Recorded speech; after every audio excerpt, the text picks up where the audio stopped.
Does my tan match the background? Not really tan. I'm trying to use more sunscreen. Um, I say that like I'm 19 and sunscreen was invented last week. Like, yeah, sunscreen's supposed to be. You know what I did for a long time? I just thought because I'm Middle Eastern, uh, that sunscreen I didn't need to use it. I'm like, we're from the desert. It's built into our shit. We don't need we're fine. We'll just tan and Irish people will burn and the world will go round. Dumb. What's dumb? I probably heard that from other Middle Easterners, and then I was like, yep, no need to look into that further. That's probably totally scientifically accurate because these not scientist people said it. Just helps when things sound easier, you know? All right. This is my new brick background. I like this color. I like this grayish, slate, gunmetal, bluish something. A little bit of the old brick. I don't know. I'm just going to play around with backgrounds until I feel happy. Or I'll do a fucking new one every week. Or someone can make me one and send it, and then I'll use that if you're bored. Um, let's uh, let's get this out of the way first. I have a sponsor. Uh, Keto Crisps, made by Taste Cando. So I reached out to them, okay, because I legitimately fucking love these things. They, as it says here, 5 net carbs, 10 grams of protein, 2 grams of sugar, and then some other healthy stuff. Um, these taste legitimately fucking awesome. They don't taste like a candy bar where you're like, "This is fucking sugar in this." It tastes like chalk or like cardboard or whatever. The taste is great. I eat them during bike rides. I eat them at home. I take them on the road with me when I'm craving something and I want it to actually taste good, not just fill my stomach till later. These. So I reached out and I was like, "Look, let's do a thing." And they didn't only said yes, they sent me the bars and then they're like, we'll do a promo code so your listeners can get 20% off. So that's that. Um, your first order, 20% off. Use the code according to Nick, tastecando.com. That should probably be in there so you know where to go. I'm an idiot. Again. Here you go. Here you go. Here you go. Um, but yeah, get them, try them, use that code, and then they'll send me more, and then I can keep fucking happily promoting this product. I either want no ads because of Patreon subscribers, or I just want this to do stuff that I actually really genuinely like. So that's that. Tastecando.com. The company's called Can Do. I just say Cando. I don't know why. But it's Can Do. Uh and then the specific product is called Keto Crisp. And fuck, they're so good. Especially this new one, chocolate raspberry. Blackberry the blackberry almond butter one is my all-time favorite. I can eat fucking 50 of those a day and not even think about it. Anyway, go check those out. Use the code help me, help you, help me, help them, help us. Okay. I'm happy to have them aboard. Wearing a Mastodon t-shirt. Heavy metal. These guys are great. I got this thing for $3 at a yard sale in Los Feliz, and fucking what a great find, dude. I know it's annoying to go to like the vintage shops and fucking flip through the racks and some places overcharge, especially if you live in a city like LA or New York or Chicago or whatever. But dude, there is something to be said for just getting in the car or getting on your bike and just find yard sales, dude. Do it old school, analog. Um, I used to do that in LA a lot. I would get up on a Saturday or Sunday early in the morning, and my method was this: was I would find a few online the night before, like on Craigslist or wherever, and then I'd pick like one and then one across town, and then not like all the way across town, like Los Feliz to like Silver Lake or Echo Park, and then one kind of in the middle. And then I would just pay attention to other signs on the road because not everybody posts about their yard sale online. Some people, they're actually just like old and they fucking don't know how to do any of that. So I would just plan. I'd go to the one and then on the way to the second one, just look for signs for others and then just start fucking detouring. And if it's a good weekend, you probably won't make it to the second pre planned one. And that's what you want. Um, just be open to just fucking like I'm gonna make the change and then go to that and that and that and that and that, and then you could hit like 6, 7, 8 of them in like before like 11 or noon, and you'll find good deals, man, because a lot of people are trying to move, or they're just like I want to get rid of shit and I don't want to think about it. Um, I've gotten some good furniture for like, I mean, dirt fucking cheap. I haven't really done that in New York because it's like there's no car to move stuff around and like everybody lives in a fucking apartment. And I think everyone out here just does like Facebook Marketplace or they just like throw it out. People move so often here. They just will leave shit on the sidewalk. There's a great account if you live in Brooklyn. It's called Stooping NYC or Brooklyn. It's on Instagram. And there's a couple of others now that are kind of doing the same thing, but they will it's fucking Siri, idiot. Um they will post things that people are getting rid of and people will throw out brand new stuff because it's too expensive to move or they honestly just don't feel like or whatever their reason. But I submit a challenge to anyone moving to New York.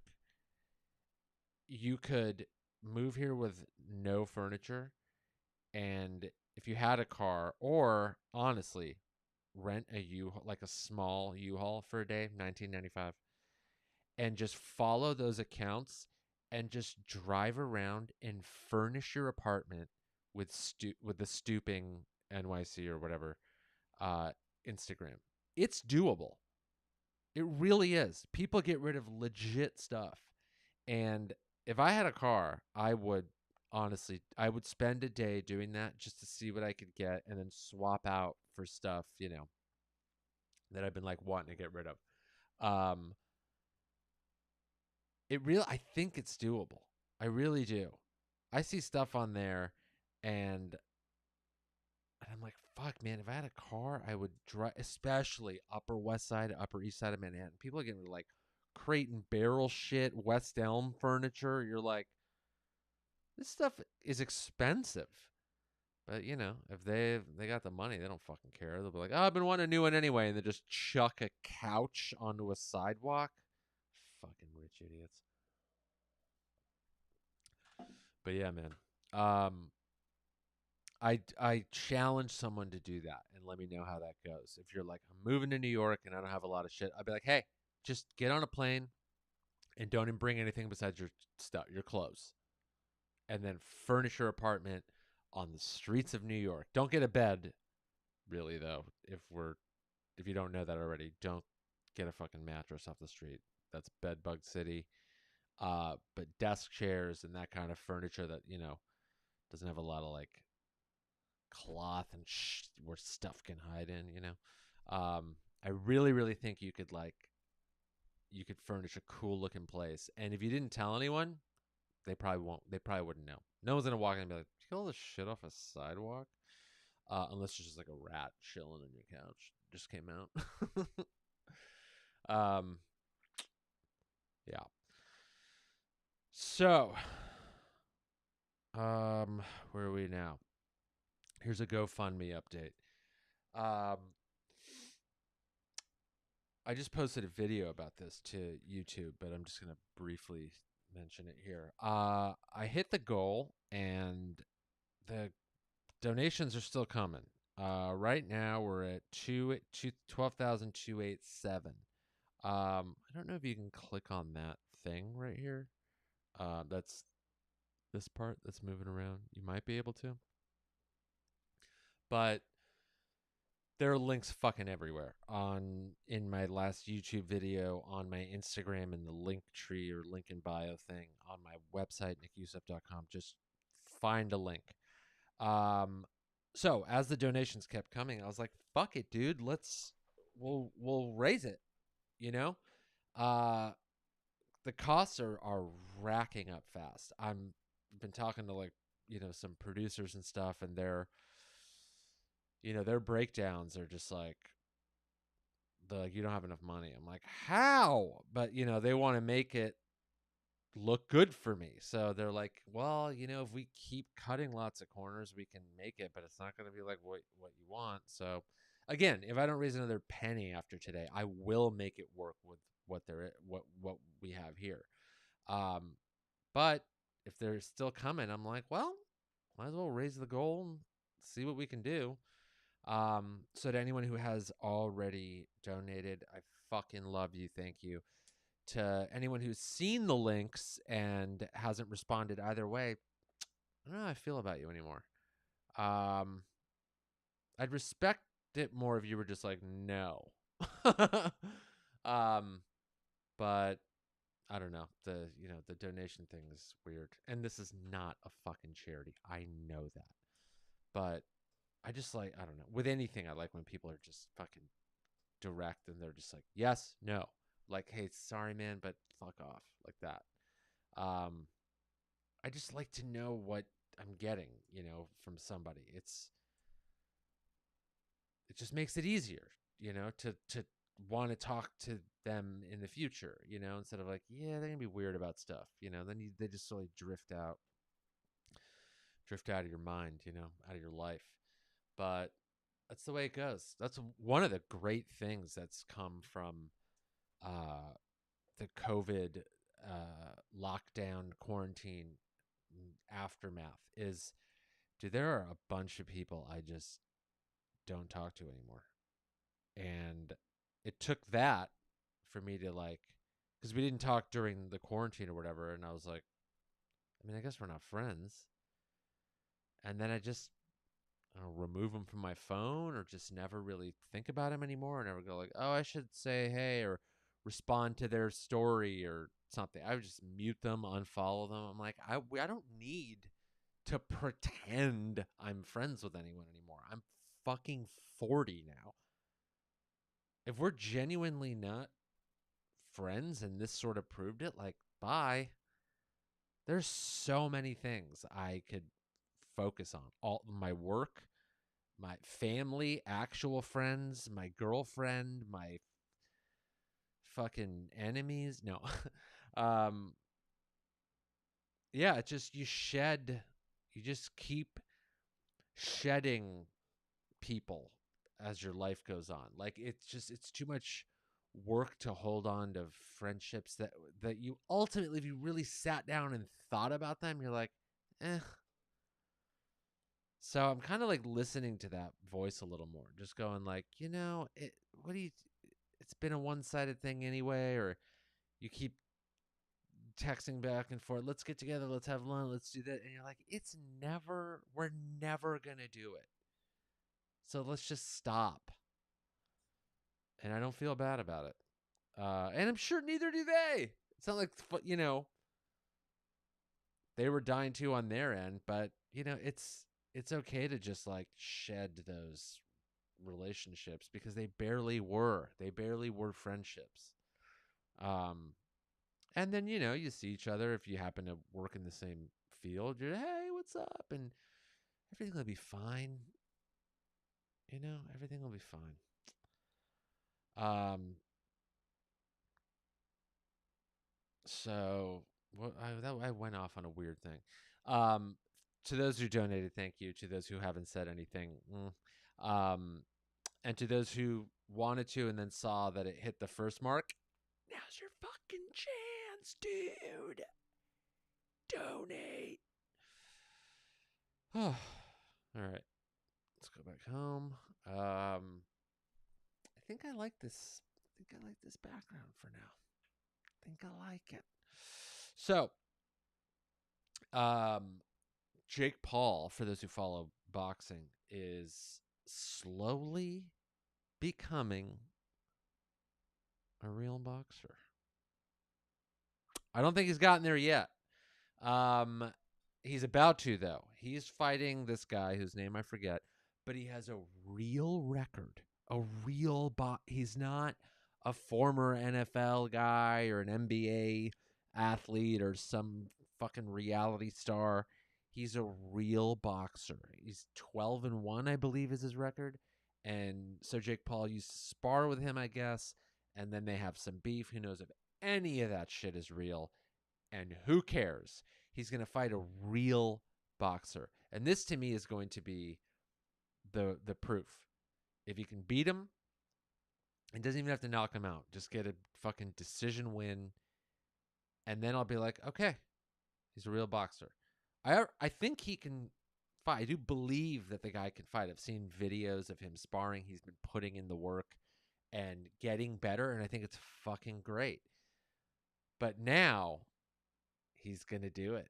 He's going to be a real boxer. I'm really curious. And I'm sure a lot of you are too. You're going to tune in and you're going to watch it because you want to see if he can pull it off and win. And then maybe just as much of you wants to see him get knocked clean the fuck out. Like round 1, 10 seconds in. Wouldn't that be great? What would also be great though is he just were if he were just slowly dismantled through the first like 2-3 rounds. Any version really, any version of it would be great. A competitive fight where he still loses. Really, I mean, any version I'm going to be happy with as long as it's like competitive, you know? But a clean, first round 10 seconds in knockout from the other guy it wouldn't be competitive, it would just be hilarious. And then I think everybody would go, "Yeah, he's not real. He's not a real boxer." That would answer a lot either way. Either outcome it's going to answer a lot of questions. So, good luck, Jake Paul. There's no hate from here at all. I'm genuinely curious and I think you've been putting in the work and I want to see it. I want to see the fight. I'm going to watch it and I'm honestly going to be rooting for him. And that's not something a lot of people do with the Paul brothers, you know? And I'm sure they know that. And I'm sure they don't give a fuck. They're millionaires. They get all the fucking attention they want and more, and they make a lot of money. They probably don't give a fuck. But I really am rooting for a good fight, and I want him to do well, and I want it to be competitive, and I want to really see how far he can go as a professional boxer. It's pretty fascinating how he got in just as a guy with a lot of followers, and the boxing world was just like, well, we'll take it. He's bringing a lot of eyes to the sport, and now they're in bed with him, whether they like it or not. Um, I don't know, man. I think it's going to be cool. Um, I so the kind of the general theme of all this stuff is changes and adjustments, which Jake Paul has made. Uh, the friendship thing, even doing this GoFundMe thing was an adjustment in how you look at pursuing your creative goals, and it took me a minute to come around to. If you've been following this at all, when I started the GoFundMe, I sat on it for 4 days thinking like, I can't believe I'm about to do this. I took it as like a sign of failure, and it was like embarrassing, and it felt like groveling and begging and all this stuff. And but when you look around at like a lot of younger creatives are doing it. They have fucking Venmo links in their bios on their Instagrams and Twitters and website. It's like it's different now. Like artists are helping artists and people are supporting the arts in ways they haven't, and I was pleasantly surprised by how fast I got to that initial goal. It took me by surprise, and I was very humbled and was very grateful. And it's funny, I cried for two different reasons. In the beginning, I cried because I felt like I had to do it, and it just was going to be this just embarrassing thing. But I'm like, this is the life I chose, and this is where I'm at, and I don't know any other way right now. And fuck, and I just was like, like wiping tears away as I was hitting publish fundraiser or whatever. And then when I hit the goal, it was like a tears of joy kind of moment. And I don't know, man. Things change, the world changes, technology is pushing us in directions that we are a lot of times not ready for. And I've had this argument with Ari Shafir about the way things are moving in terms of like how people are saying things or doing things and the consequences that come, whether they're good or bad. Like the good side of things are you are able to get your message and your content and all that stuff out in the blink of an eye, and you can say and do whatever you want across multiple platforms. And on the other side of that, you are also dealing with consequences, whether they are you know overreaching or not enough, and it's arbitrary. Some things you'll post get no attention, other things you do will get you consequenced. And I've told him, it's a technology argument, it's a technology problem. And he's like, no, people are like this and like that. And I'm like, people have always been like this and like that. But and by that I mean, like, like overreacting and or underreacting or just being completely arbitrary with the things that they decide I don't like. And and this is aside from the things that are completely just, like technology has been doing a lot of good for like the Arab Spring, the Me Too movement, all these things.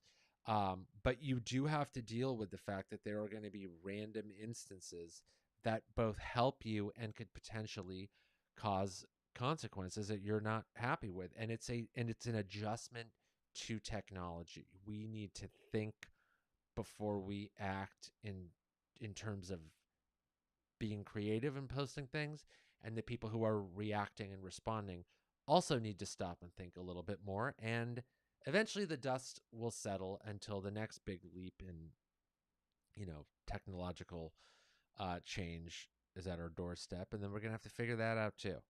um but this is an example of like the good that can be done. You don't have to go make phone calls to raise money for something like this. There's a fucking platform that does everything for you, and then you can live stream a video and talk about it. You can publish it to your Twitter, Facebook, Instagram, and a million other things with the click of a button. Have links all over the place that people can just click right away. I mean, these are all great things. We are able to communicate quicker in a more efficient way and say and do more than we ever have been. And I just can't see the people who are like, you can't say anything anymore, or we're being, censored and all that. It's like, are you insane?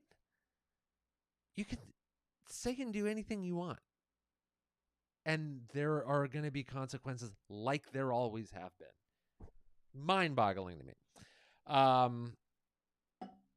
Anyway, Ari's always wrong, I'm always right.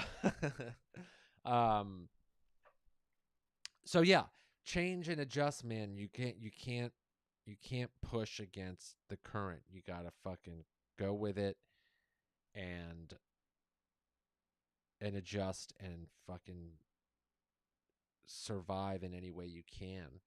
Um and which leads me to my last adjustment. Um I changed my meds, and this is one that this is one that's hard to notice because only you can fight forest fires. No, only you can. That's Smokey the Bear for anyone who's like fucking 23. And it's like, what the fuck does that mean? Only you can prevent forest fires.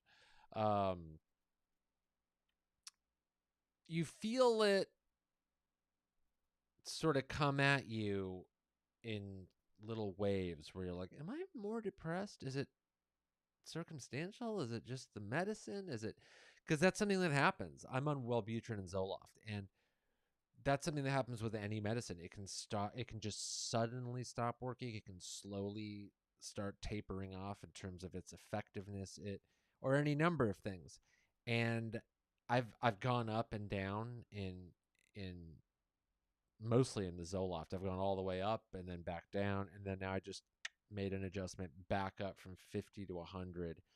Well, Butrin, I went up once and then I've stayed at that, and that's been good. And I found myself thinking the same things. I'm like, is it the meds? Do I want to keep playing around with these? Should I get off of them altogether and try something else? And, you start going through, and then you sort of go, oh, maybe it's not that. Maybe I just need to be, exercising more, which in my case, I've been biking a fuckload and that's not it. Maybe it's, boxing. Maybe it's something else that I should be sort of, working my body and mind more, and maybe it's career stuff. It's just all those thoughts go through your mind. And then I'm like, what is it gonna hurt to just tell the psychiatrist next time we talk, I think I'm feeling more depressed for no reason that I can tell. Let's bump up the Zoloft again. See how that goes. And wouldn't you know it, it helped. And it's like I could have just done that a month and a half before. I could have just been like, hey, what do you think about this? And they could have been like, well, glad you told me, say you feel another week or two. Or maybe look out for a couple of things. It's like every time you think you're like building this toolkit and figuring out, like, all right, I know how to handle this stuff, there are just things that are hard, just habits that are hard to break. That's why psychiatrists and therapists are good for that. They're great for being just a sounding board sometimes. It's not always you're going to have to get on a bunch of meds. Sometimes it's as simple as they respond in a way that a loved one wouldn't, or merely from the fact that they're trained professionals and they fucking know what to look for. It's so stupid how we can just be sometimes. So I told them that. I was like, I feel more depressed for this and that reason, and I can't really pinpoint why. And they were like, let's up it, and since you're already on it, you're going to feel the difference in like a weekish. And there'll probably be some side effects like normal, and it all just one after another. I just like after 4 or 5 days, I started feeling just better right when I woke up, which that's a good sign that it's not some circumstantial thing, because like the sleep has been normal where there's stress streams kind of all the time, but whatever.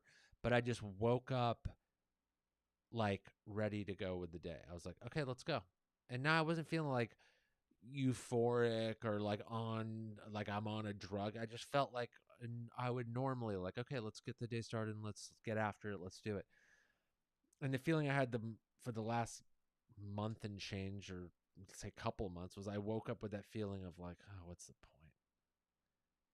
And that was something I was like working my way, out of. And I was like, fuck. And then the side effects that, if anyone's on Zoloft, it like sometimes you get these like dull kind of headaches that feel like they're, when you first get a headache and you feel like, oh, this is about to get bigger and worse.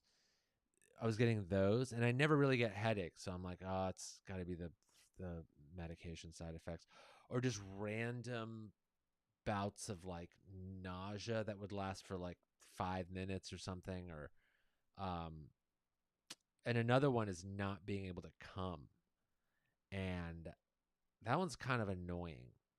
It's cool because you can just fuck longer, and that's great. Like my girlfriend's not complaining, but I'm like, well, I want to come. Like, fuck, you know?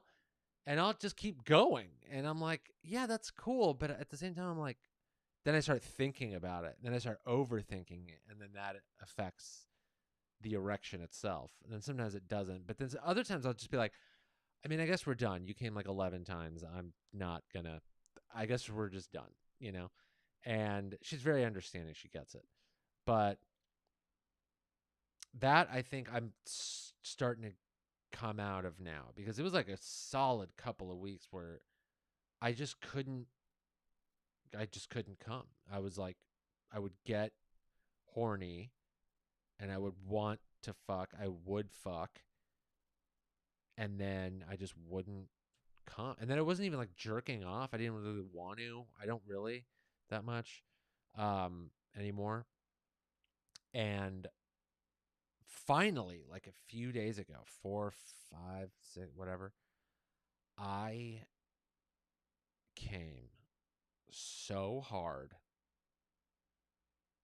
I thought I was going to blow a hole in her back. Just from like a fucking shotgun blast. I was like, it was nice. I was like, oh, it was nice knowing you. um, but yeah, we were both thrilled about it. I'll tell you that. Oh, damn it, man. And then now I feel like I'm kind of back to normal where I'm like, also I started using I've never had one of these before. And shotgun blast, nice. So I've never had one of these before, but I got a vibrating cock ring. And it got, well, you know what it was good for? Was it got my mind off of, am I going to finally come? Because this is a normal side effect of Zoloft. It can, for some people, I guess it can give you like erectile dysfunction where you can't get a hard on. But for other people, it's prolonged, like you'll never orgasm. It'll take either forever or it's not happening.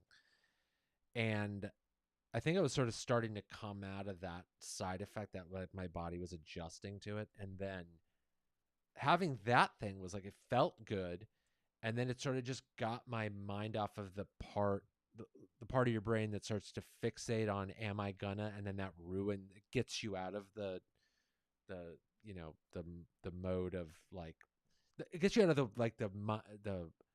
the frame of mind of like, well, yeah, we're fucking, this is gonna be great. um it's pretty good. I've never been like a toys person. um but yeah, it's been pretty interesting. And partly I've just never been because I'm like, whatever, just why have all this extra shit, props and all this, I've never been into that. And then a part of me was like, I'm going to be the one that gets the vibrating cock ring that explodes because it's an electronic fucking thing that's like around your dick. I don't know. I was worried. And it's sort of still every once in a while, I'm like, we've used it a few times, but I'm like, is this thing still gonna, while you're just like fucking, something just like you hit it wrong and then it just goes boom, and then you're fucking have no dick. God, that would be the worst thing ever. To tell that story, it's like, yeah, I went to this sex shop and got a vibrating cock ring, and one thing led to another, and it blew up on my cock. Guarantee my guy friends would be like, "Did you come though? Like, how hard was that? Should I try?" The dudes that are always looking for the next thing. They're like, so is it like gone, or did you get like is it worth the orgasm that it gives you? Like one last orgasm. um, but anyway, it's a good one. Dude, I should reach out to them to be a sponsor. That'd be so funny. Vibrating cock ring sponsor. I'm gonna do it. Their name is called like Vero or something like that. I gotta look it up. Um, but it's good. I like it. I recommend it. And it was one of those things where I was like, you know what? Just we'll try it. And then it was like, why didn't I just try this? And I'm very much a let's try new shit. Let's try. I'm like I'll try everything once and then probably again kind of person. But there's just some things that it takes doing it to realize like, oh, I have been avoiding that, or like putting it off. I'll get around to it, or like just stuck in old habits. But it was like, why not just do it? And I'm sure cock ring technology has gotten a lot better over the last 5, 10, 15, however many years. Because there were like fucking 9 to choose from at this shop. It was in Brooklyn. I was like, why am I comparing 9 different boxes of cock rings? I thought it was literally the ring that doesn't do anything, and then the ring that has an attachment that vibrates. I thought, how much technology could there be with, vibrating? I know vibrators for women, there's like 500,000 that you could pick from. Um, but apparently there's like 9 or 10 different cock rings. So guys, try it. Why not? If you don't like it, just fucking send it back. Be like, this thing started getting really hot and I'm afraid it's going to burn my nuts off, and give me a fucking refund. How dare you guys? Um, anyway, um, those are the changes. Those are the adjustments I've been making up here, and all of them have been good so far. Can't complain yet. I'll find a way. Always find a way to complain. Always find a way, dude. All right. So don't forget, tastecandor.com, code according to Nick, 20% off. This GoFundMe. Links in my every bio, all of it. If you can help, awesome. I love you. And that's it, guys. We'll see ya next time. Oh, I didn't change It's the end of the show. I can do that now. Like, subscribe, and comment. And don't be a dick.